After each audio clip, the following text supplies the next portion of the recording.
Assalamualaikum warahmatullahi wabarakatuh. Berjumpa lagi bersama Ibu Dewi. Ibu akan menyampaikan materi IPA kelas 9. Pada pertemuan kali ini, Ibu akan jelaskan mengenai materi struktur dan fungsi sistem reproduksi pada manusia. Untuk struktur dan fungsi sistem reproduksi pada manusia yang akan Ibu jelaskan yaitu mengenai organ reproduksi pada laki-laki dan organ reproduksi pada perempuan.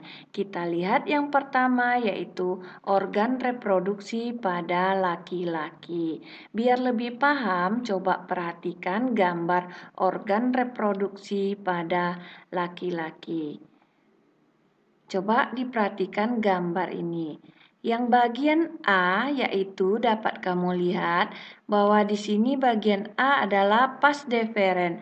Vas deferens adalah saluran panjang yang mengarah ke atas dan merupakan lanjutan dari epididymis dan fungsinya menghubungkan epididymis dan uretra. Kemudian bagian yang B yaitu di sini adalah uretra. Ini uretra. Uretra adalah saluran yang terdapat dalam penis dan merupakan akhir dari saluran reproduksi. Dan fungsi dari uretra yaitu sebagai saluran keluarnya sperma dan urin. Kemudian dapat kamu lihat di sini bagian yang C yaitu penis. Ini penis yang mana penis adalah bagian luar organ reproduksi laki-laki dan fungsinya sebagai saluran kencing atau urin dan saluran sperma. Kemudian bagian yang D yaitu skrotum.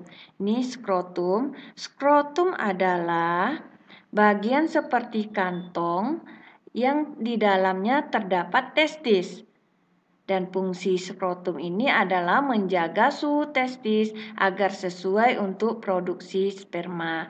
Sedangkan bagian yang E yaitu testis. Testis adalah bagian yang berbentuk bulat telur dan tersimpan di dalam skrotum. Fungsinya untuk memproduksi sperma dan hormon testosteron.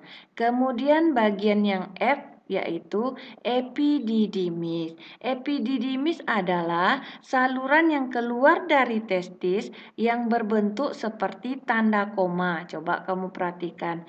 Ini seperti tanda koma dan ukurannya bisa mencapai lebih kurang 4 cm. Fungsinya sebagai tempat penyimpanan sperma sementara. Kemudian yang bagian G yaitu kelenjar Kaufer atau bulburetra.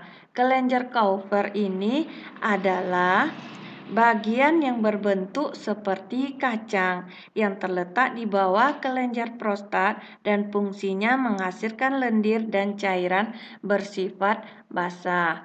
Kemudian bagian yang H yaitu kelenjar prostat. Ini coba diperhatikan, ini kelenjar prostat yang mana terletak di bawah kantong kemih dan fungsinya menghasilkan cairan bersifat asam. Sedangkan bagian yang terakhir yaitu vesicula seminalis yaitu bagian yang berbentuk seperti kantong kecil dan ukurannya bisa mencapai lebih kurang 5 cm dan terletak di belakang kantong kemih. Fungsinya menghasilkan zat-zat yang diperlukan untuk perkembangan sperma. Nah, apa yang Ibu jelaskan tadi dapat kamu lihat juga pada tabel berikut ini. Ini lengkap ya, cukup jelas untuk keterangan organ pada sistem reproduksi laki-laki. Nah, itu untuk sistem reproduksi pada laki-laki. Kemudian alat reproduksi pada laki-laki itu dibedakan menjadi reproduksi luar dan reproduksi dalam. Kita lihat dulu alat reproduksi luar laki-laki. Untuk alat reproduksi luar laki-laki yaitu terdapat penis dan skrotum. Kemudian untuk alat reproduksi dalam laki-lakinya ada testis, saluran sperma, di mana saluran saluran sperma ini tersusun atas epididymis, vas deferens, dan uretra. Sedangkan bagian yang ketiga yaitu kelenjar reproduksi, yang termasuk kelenjar reproduksi yaitu vesicula seminalis, kelenjar prostat, kelenjar Kaufer atau bulburetra. Nah, itu untuk alat reproduksi dalam laki-laki.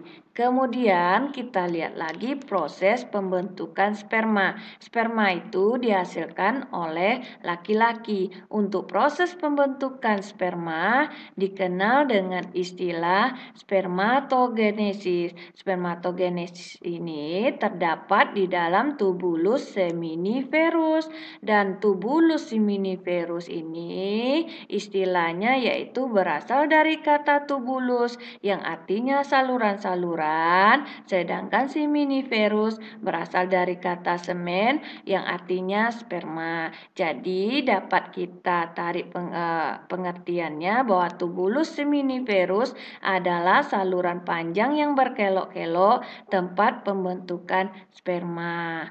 Nah, itu penjelasan materi Ibu tentang sistem reproduksi organ pada laki-laki. Kita lihat yang berikutnya yaitu organ reproduksi pada perempuan. Biar lebih paham lagi, coba perhatikan gambar organ reproduksi pada perempuan. Yang pertama kita lihat yaitu ovarium. Ovarium adalah struktur berbentuk seperti telur dan jumlahnya 2 buah, terletak di kiri dan di kanan rahim atau uterus, dan fungsinya menghasilkan sel telur atau ovum. Kemudian bagian yang B yaitu tuba Fallopi. Ini namanya tuba Fallopi. Tuba Fallopi adalah saluran dengan panjang lebih kurang 10 cm yang menghubungkan ovarium dengan rahim atau uterus. Kemudian bagian yang C yaitu infundibulum. Ini infundibulum yaitu struktur yang berbentuk seperti corong dan merupakan ujung dari tuba Fallopi. Kemudian bagian yang D-nya yaitu uterus atau rahim. Untuk uterus atau rahim merupakan struktur seperti buah pir yang fungsinya sebagai tempat berkembangnya janin selama kehamilan. Kemudian bagian yang E yaitu endometrium. Endometrium itu lapisan yang membatasi rongga rahim dan meluruh saat menstruasi. Ini dia endometrium. Kemudian bagian yang F yaitu ada vagina.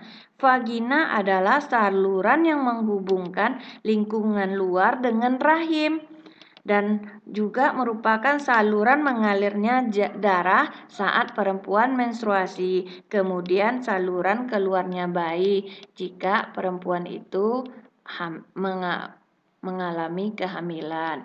Kemudian bagian yang G yaitu serviks. Nih, serviks adalah struktur rahim bagian bawah yang menyempit dan membuka ke arah vagina. Ini dia. Nah, ini biar lebih jelas lagi penjelasan Ibu tadi Ibu sajikan dalam bentuk tabel. Dapat kamu perhatikan di tabel ini. Kemudian kita lihat lagi alat reproduksi pada perempuan. Untuk alat reproduksi pada perempuan itu terbagi 2 juga. Yang pertama yaitu alat reproduksi luar dan yang kedua yaitu alat reproduksi dalam. Kita lihat yang pertama alat reproduksi luar perempuan yaitu ada vulva dan labium. Kemudian untuk alat reproduksi dalamnya ada ovarium, ada saluran reproduksi. Saluran reproduksi ini ada saluran telur atau tuba Fallopi, rahim atau uterus, dan vagina. Kemudian, untuk proses pembentukan sel kelamin pada perempuan itu dikenal dengan istilah oogenesis. Jadi oogenesis ini proses pembentukan sel kelamin pada perempuan. Sedangkan pada laki-laki tadi spermatogenesis. genesis. Dan untuk oogenesis terdapat di ovarium. Nah, biar lebih paham lagi, kita lihat ciri-ciri seks sekunder baik pada laki-laki maupun pada perempuan.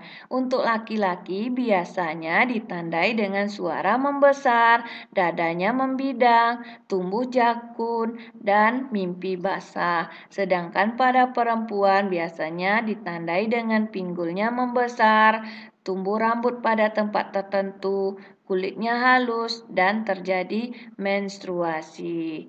Nah, itulah penjelasan materi Ibu hari ini. Ibu cukupkan sekian dan terima kasih.